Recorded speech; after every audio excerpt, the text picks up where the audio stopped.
What is up, YouTube? Today we're going to be going over how you can get your starting wide receiver in at running back. Now, before we get into this is very, very important to know. Are you struggling to stop the run? Be sure you check out Madden for a full guide covering all the meta formations from I form close to heavy panther. I haven't touched CFM, but I'm assuming it's the same as it is in what people like to call MUT Unlimited, where you're required to have 2 running backs. Now in salary cap, you can get away with 1, and that's how they're going to get away with this. So unless you can do that in CFM, the only mode that I know currently that you can do this in is salary cap only.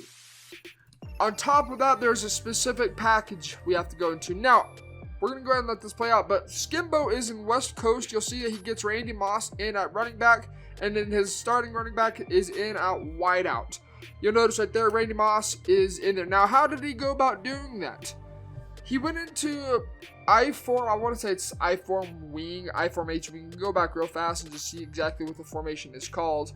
We'll let it play out, but he chooses a specific package, I-form wing, and he has HB split end. What that is doing is it's essentially taking your starting wide receiver, putting him at running back, and because there's a lack of running backs, there's not 2 of them, it just really switches where they're at. Now, this is one way that you can go about doing it if you guys are in the West Coast offense.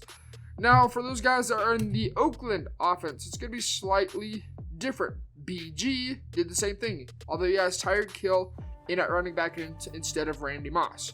Same principle behind it. Same exact thing. Little different though.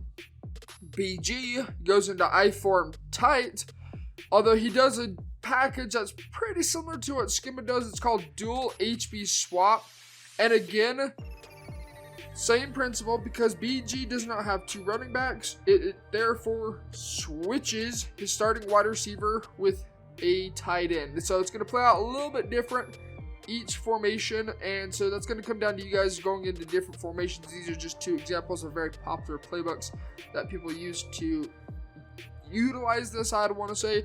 But also do keep in mind, it's not going to work on MUT because it requires you to have 2 running backs. Therefore, you can't get away with just the 1.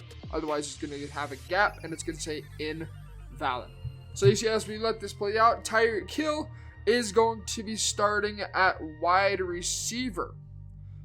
Very unique because Tyreek Hill could potentially have an insane amount of speed. Now right here, BG does not get any yardage from what I remember. You see right here, he gets stuff pretty much right at the offensive line. But you guys see clearly Tyreek Hill is in at running back. So now we're going to switch over to in-game and talk about a little bit what they're doing and how they're able to get this going. So here, as I was talking about earlier, you notice it says gap. Let's just go ahead and say back out, and you'll notice it says invalid lineup warning. Now, I do not think I have a salary cap team this year, but you see, as what people like to call MUT Unlimited, we are not able to do that. So you're going to have to be able to run this as a full team, regular team for the regular MUT team. But for those guys that like to play SC, CFM players, let me know in the comment section if the game requires you to pretty much build it like MUT, where you have to have 2 running backs, or if you're able to get away with 1. I haven't played CFM in a couple years, so don't judge me. But anyways, this is for these guys that like to play SC. Let's go ahead and just see if we can build a lineup real quick. We'll change active lineup. I think, let's see, new salary. I don't have a single salary lineup, but essentially if you were to go through and create a new salary lineup, what you want to do, let's just go ahead and give you guys a really brief overview of it. What you're going to go ahead and do is, you can see right here, it only requires 1 running back. This is how they're getting away with it. Whereas in MUT, you're required to have at least 2. You can get away with 1. And since you can have your number 1 wide receiver, you do something like this. I'm just going to slap something together really quick. Don't copy what I'm doing. Let's just say, let's have Torrey Holt at a number 1 wide receiver, and let's just have some random bum. I'm going to go all the way down. I don't even know who our worst running back is. Let's go. We had a bronze. overall. But you can see right here, this is essentially what they're going to be doing. Is you have to first off for salary cap. I'll let you guys know you have to fill all these required positions. It's pretty obvious. But what's going to happen is when you go into these specific packages, Torrey Hall is going to get switched for Troy Carson. Bengals fans, or I guess Packers fans, whatever. Sorry if I pronounced that wrong, but it's going to switch those two around. You need to notice now it opens up a flex position, which we're not going to worry about that too much. But essentially, when you're building a salary cap, you just want to leave it as is and do not have a running back at the flex position. Leave that empty to be able to get your starting wide receiver in at running back and your running back out at wide out for whatever formation that you're going to. For example, Skimbo was in the I-form wing. It puts his running back at wide out, his starting wide receiver at running back. BG, it did it a little different. It put a tight end at wide out, and then it put a starting wide receiver at running back. So again, be sure you guys are just taking time to get accustomed to your playbooks.